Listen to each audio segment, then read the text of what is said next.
کیا خلا میں بچے پیدا کرنا ممکن ہے؟ خلائی تحقیق کے امریکی ادارے ناسا کے مطابق انسان کسی نہ کسی طرح آئندہ 2 دہائیوں تک مریخ تک پہنچ جائے گا۔ اس سفر کا حتمی مقصد کیا ہے؟ یہی کہ سیارہ زمین کے علاوہ کہیں اور مکمل طور پر خود مختار طریقے سے بسا جا سکے۔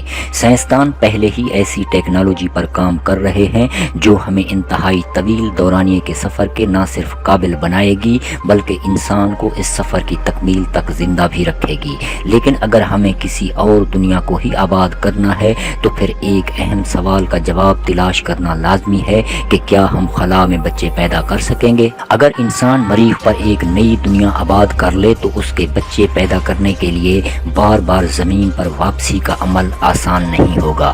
زمین سے مریخ تک کا 225 ملین کلومیٹر کا طویل سفر مکمل ہونے میں 7 ماہ کا وقت لگتا ہے۔ اس صورتحال کو دیکھتے ہوئے انسان کو خلا میں ہی بچے پیدا کرنے ہوں گے، مگر مشکل یہ ہے کہ خلا کا ماحول انسانی جسم کے لیے موافق نہیں۔ وہاں بڑے پیمانے پر تابکاری ہے جو انسانی نطفے اور بیضے دونوں کے لیے خطرناک ہے۔ ناسا نے حال ہی میں پہلی مرتبہ خلا میں انسان کے سپرم کا منجمد نمونہ بھیجا ہے۔ یہ منجمد سپرم مریخ پر کامیابی سے دوبارہ متحرک بنایا گیا، مگر مریخ تک پہنچتے پہنچتے اس منجمد سپرم کے ڈی این اے کو نقصان پہنچ چکا تھا اور یہ مختلف طریقے سے حرکت کر رہا تھا، جس کی وجہ سے اس کے کسی بیضے کو بار آور کرانے کے امکانات کم تھے۔ تاہم ایک حوصلہ افزا بات یہ ہے کہ جب چوہوں کے منجمد سپرمز کو کئی ماہ خلا میں رکھنے کے بعد زمین پر لایا گیا تو ان سے صحت مند بچے پیدا ہوئے۔ اگرچہ ان سپرمز کا ڈی این اے بھی تبدیل ہو گیا تھا، مگر جب اس کا ملاپ مادہ کے انڈوں سے کرایا گیا تو اس کو پہنچنے والے نقصانات بھی درست ہو گئے۔ تاہم خلا میں بیضے کی بڑھوتری کے لیے ضروری ہے کہ اسے نقصان دہ تابکاری سے محفوظ رکھا جائے۔ بیضے کی تیز نشوونما سے بچے کے جینیاتی تغیرات کا شکار ہونے اور ممکنہ طور پر بچپن میں کینسر کا مریض بننے کا خطرہ بڑھ جاتا ہے، اور طویل مدتی نتائج کی بات کی جائے تو شاید تابکاری جتنی ہی اہم چیز زمین کی کش ثقل سے دور گزارا گیا وقت بھی ہے۔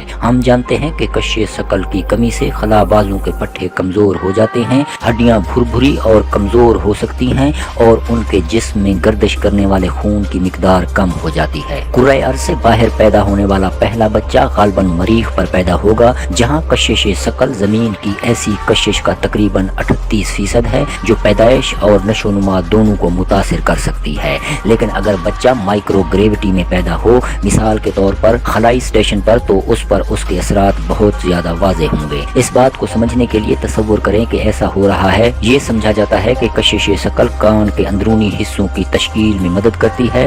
یہ وہ حصے ہیں جو جسم کے توازن میں اہم کردار ادا کرتے ہیں۔ خلا سے لائے گئے سپرم سے پیدا ہونے والے چوہے کے بچے اوپر یا نیچے کا فرق نہیں سمجھ سکتے تھے، اور مائکرو گریوٹی خود بچے کی پیدائش کے عمل کے لیے مشکلات پیدا کرتی رہے گی۔ زمین پر ہمیشہ سی سیکشن یعنی آپریشن کے ذریعے بچے کی پیدائش کا آپشن موجود ہوتا ہے۔ تاہم اگرچہ ڈاکٹروں نے خلا میں چوہوں کی دموں کو درست کیا ہے اور سور کی ہول سرجری کی ہے، لیکن خلا میں کبھی کسی کا آپریشن نہیں کیا گیا۔ ایسا ہو تو خون زمین کے مقابلے میں کہیں زیادہ پھیل سکتا ہے کیونکہ وہ کشش ثقل سے آزاد ہوگا، اور یا یہ زخم کے ارد گرد ایسے جمع ہو سکتا ہے جسے زخم کو دیکھنا مشکل ہو جائے۔ آج کی بات کی جائے تو اگر کسی خلاباز کو ہنگامی سرجری کی ضرورت ہے تو اسے اپنا مشن چھوڑ کر زمین پر واپس آنا پڑتا ہے، لیکن اگر فرض کر لیا جائے کہ پیدائش کا عمل کامیاب رہا تب بھی مائکرو گریوٹی میں پروان چڑھنے والا بچہ زمین پر پیدا ہونے والے بچے سے نہ صرف بہت مختلف نظر آئے گا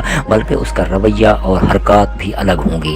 مثلا ایسا بچہ رینگنا نہیں سیکھے گا بلکہ اس کی بجائے تیرنا سیکھے گا اور ٹانگوں کی بجائے اپنے بازوؤں کا استعمال کرتے ہوئے خود کو آگے بڑھائے گا۔ ورزش کے نظام کے بغیر عین ممکن ہے کہ ان بچوں کے جسم کے نچلے حصے کی ہڈیاں اور پٹھے ان کے اوپری جسم کے مقابلے میں چھوٹے ہوں۔